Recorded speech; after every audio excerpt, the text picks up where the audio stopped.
किसी पार्टिसिपेंट्स ने हमें रिक्वेस्ट भेजी कि आप एक वीडियो एपेडा पे बनाइए तो हमें उसका नॉलेज आएगा और उसका यूटिलिटी भी मालूम पड़ेगा। तो वो बेसिस पे हमने आज डिसाइड किया कि आज का टॉपिक वीडियो का रहेगा एपेडा।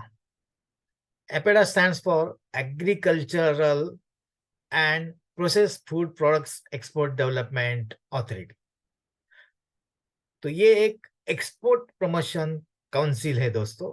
जो भी 38 एक्सपोर्ट प्रमोशन काउंसिल है उसमें का एक प्रमोशन काउंसिल जो है ये एपेडा है।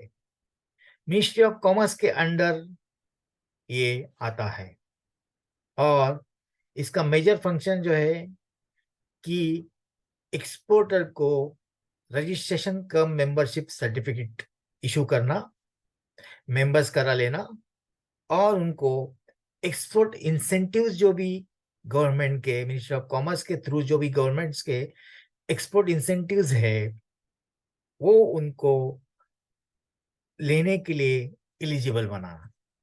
तो ये इनका मेजर फंक्शन है। इनके मेजर फंक्शन में इसके अलावा जो भी एग्रीकल्चरल प्रोडक्ट्स है 417 417 या 418 टोटल एग्रीकल्चरल प्रोडक्ट्स जो है HSN कोड वाले, ये सभी इनके अंडर आते हैं।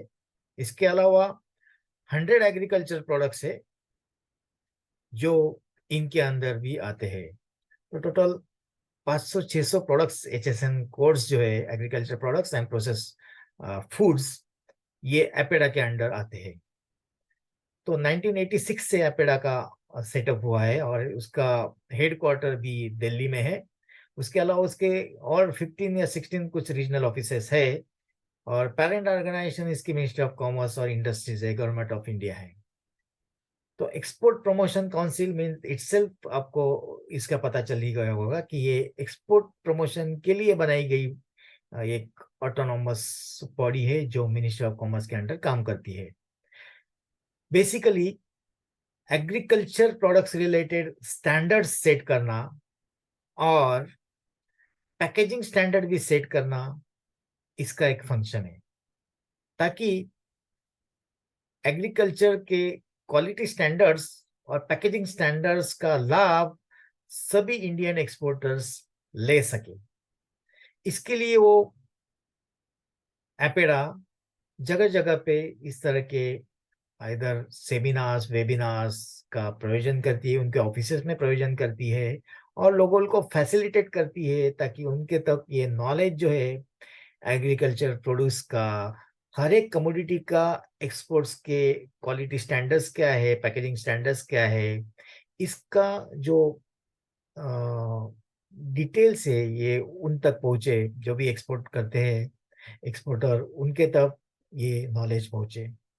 इसके अलावा एक्सपोर्ट के लिए जो फ्रेट सब्सिडी है, बाकी भी बहुत सारे फाइनेंशियल असिस्टेंस है, ये भी एक्सपोर्टर्स को अवेल करने के लिए एलिजिबल करना, उनको ये बेनिफिट देना, ये भी एपेडा का एक फंक्शन है।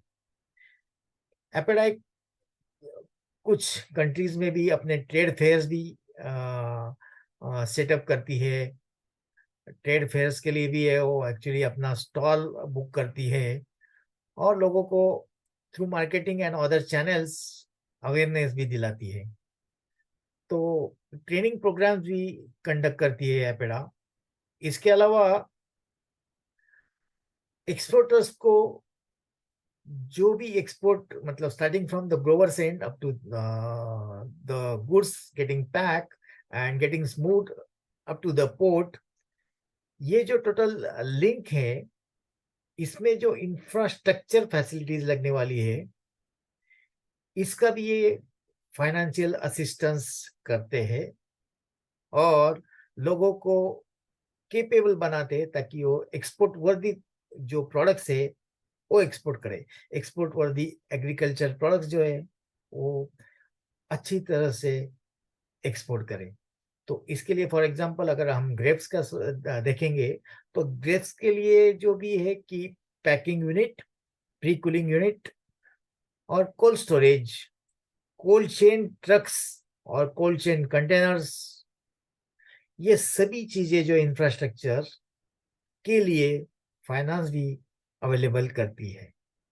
उसके अलावा इसमें वो स्टडीज और रिसर्च करती है एपेडा, ताकि ये रिसर्च और स्टडीज अपने कंट्री के जो एग्रीकल्चरल एक्सपोर्टर है उनके लिए बेनिफिशियल साबित हो, ताकि जो भी ड्रॉबैक्स है एक्सपोर्ट में, अगर वो ड्रॉबैक्स क्वालिटी में है, अगर वो ड्रॉबैक्स प्रोडक्ट में है, अगर वो ड्रॉबैक्स वहां तक पहुंचते समय जो क्वालिटी नहीं मिल रही है या उसके रिलेटेड अदर प्रोडक्ट से डैमेजिंग हो रहा है, पैकेजिंग नहीं टिक रहा है, ऐसे बहुत सारे एग्रीकल्चर जो भी प्रॉब्लम्स है, तो उसके रिलेटेड ये स्टडी करते हैं और उसके रिलेटेड स्टैंडर्ड्स और पैकेजिंग स्टैंडर्ड्स सेट करते हैं।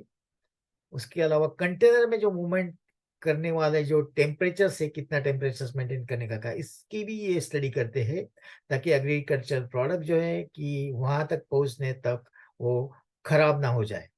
तो इस तरह के रिसर्च एंड डेवलपमेंट्स एपेडा करती रहती है, ताकि ये बेनिफिट्स जो है इसके रिलेटेड लोगों तक पहुंचे।